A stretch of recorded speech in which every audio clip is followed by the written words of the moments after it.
It's 420, and CNBC is honoring this very special date by rolling out a brand new report on the business of pot. Whoever wrote this intro knows much too much about it.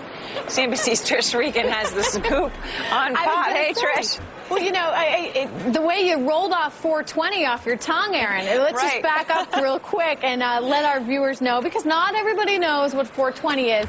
It's a counterculture holiday that started back in the 1970s because a group of high school kids in California used to go smoke pot after school at 420 every day. So just kind of like you have the 5 o'clock is the time to drink. Well, for marijuana enthusiasts, 4:20 p.m. around the world is the time to light up a joint, and most especially on April 20th at 4:20. So with that in mind, we have a huge special report today on marijuana, an in-depth special on the economics, the politics of marijuana in America, and it shows that despite efforts for legalization of recreational pot use in California, the majority of Americans are still opposed to legalization for any purpose, though they support it for medicinal reasons. Now, according to our poll results on CNBC.com, 55% of Americans oppose legalization for any purpose, though 1/3 of the country is in favor. So you can see right there, 33%, about 1/3 of the country actually thinks that this could be something that could be done. Now, here's something that's pretty interesting. Of those that were against legalization for any purpose,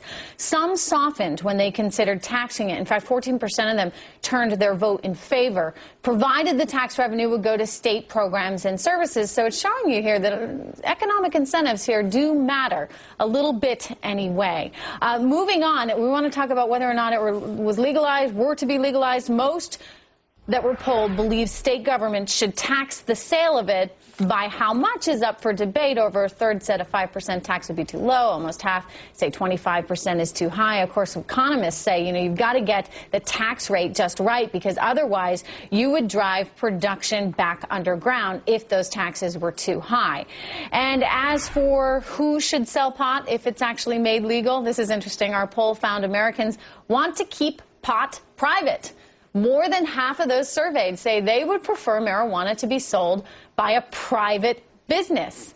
So that's a pretty interesting commentary. They're not trusting the government to get it right when it comes to the drug. And finally, I want to talk about one of the major problems with marijuana, the fact that it is an underground industry. It opens the doors to enormous crime because it's so profitable, the most profitable drug in the world, in fact. Americans seem to know this. The majority say legalization would reduce crime, or at least crime would stay the same should it be legalized. You know, I have an article on these enormous pot profits along with an excerpt from my upcoming book on this topic on the website. It's at marijuana.cnbc.com. We also have the documentary running again tonight. So a whole lot of pot for 420, Aaron. That is a lot. And by the way, I will admit, I'm not going to say the producer's name because I wouldn't want to embarrass her. But she knew 420 and I didn't know. She doesn't care. Andrea doesn't care. So there we go. She knew all about it. Anyway, thank you for explaining to those of us who may not have known, Trish.